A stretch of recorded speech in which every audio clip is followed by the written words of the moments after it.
लोग कहते हैं कि परमात्मा नहीं है, तो क्या इस सृष्टि को तुम चलाते हो? छोटी सी चीज़ें कोई जीव ही बनाता है। तुम सही धरती पर गंदगी फैलाते हो, उसे कोई जीव ही साफ करता है। तुम भी बहुत सारी रचनाएं करते हो, तुम जीवनधारी हो तो रचना करते हो, तुम में जीवन है। लेकिन इस सृष्टि को बनाने वाला परमात्मा नहीं कहकर कितनी बड़ा अपराध करते हो।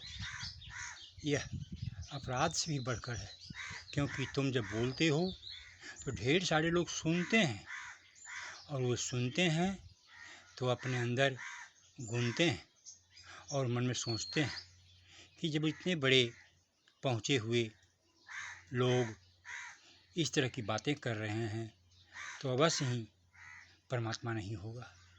कह देते हो ईश्वर जो चल रहा है वही ईश्वर है, तुम्हारे अंदर ही ईश्वर है। अरे अंदर भी है और बाहर भी है, उसका लोक भी है ईश्वर का अपना, और वो कण कण में व्याप्त है, कण कण में व्याप्त हो रहा है।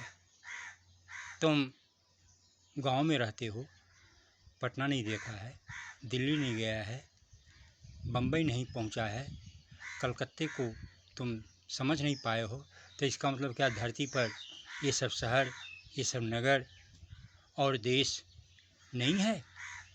है।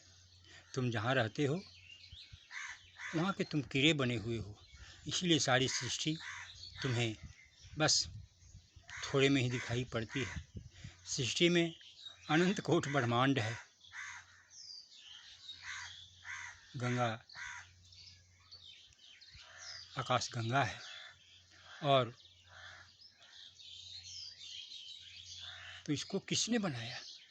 परमात्मा ने बनाया है, तुमने नहीं बनाया है। तुमसे कुछ नहीं हो सकता है। तुम छोटा बहुत आविष्कार करते हो तो कहते हो कि मैंने बनाया, और परमात्मा ने तो सब पहले ही आविष्कार कर रखा है। जो चीज़ इस सृष्टि में आविष्कार किया हुआ है, परमात्मा ने सूत्रबद्ध कर रखा है, उसी को तुम खोजते खोजते उसमें दिमाग लगाते लगाते सदियों सदियों कई पीढ़ियाँ बीत जाती है, तब खोज पाते हो, बना पाते हो। और परमात्मा तो बस मन में सोचा और बन गया, और उसे तुम अस्वीकारते हो। यह तुम्हारी बहुत बड़ी अज्ञानता है। तुम्हारी औकात क्या है परमात्मा को तोड़ने की? तुम तो एक समुद्र के बूंद की नाई हो, जल की बूंद की नाई हो, जो समुद्र में पहुंचने में कितने बार प्रलय बीत जाएंगे, कितने बार धरती पर प्रलय हो जाएगा तो भी पता नहीं समुद्र में ये बूंद जाएगा कि नहीं जाएगा।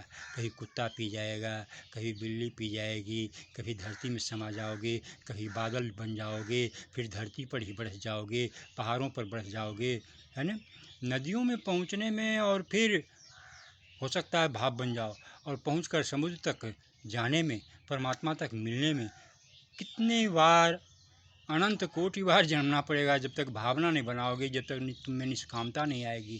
काम वासनाओं में डूबे मनुष्य ईश्वर के अस्तित्व को नहकारता है और नहकारना सिखलाता है। इसी ने तो नास्तिकता फैलाई है, जिसके चलते आज निगेटिव पॉइंट के बुद्धिजीवी वर्ग धांधली कर रहे हैं, समाज में अशांति बढ़ा रहे हैं, क्योंकि वे मानते हैं कि कोई इस सृष्टि का चलाने वाला गार्जियन नहीं है, जो है सो मैं ही हूँ। और जिसने कहा कि परमात्मा नहीं है वो तो मर गया, वो तो फिर दोबारा आया नहीं देखने के लिए। तो इस सृष्टि में कुछ नहीं है। इसी तरह से लोग जन्मते हैं, मरते हैं। इन सब गलत भावनाओं ने मनुष्य को बहुत ढीठ और पतित बना दिया है। अतः ईश्वर के अस्तित्व को स्वीकारना ही सबसे बड़ा धर्म है। ईश्वर के अस्तित्व को स्वीकारोगे, शांति में रहोगे, शांति में रखोगे, शांति प्राप्त करोगे। ओम ओम।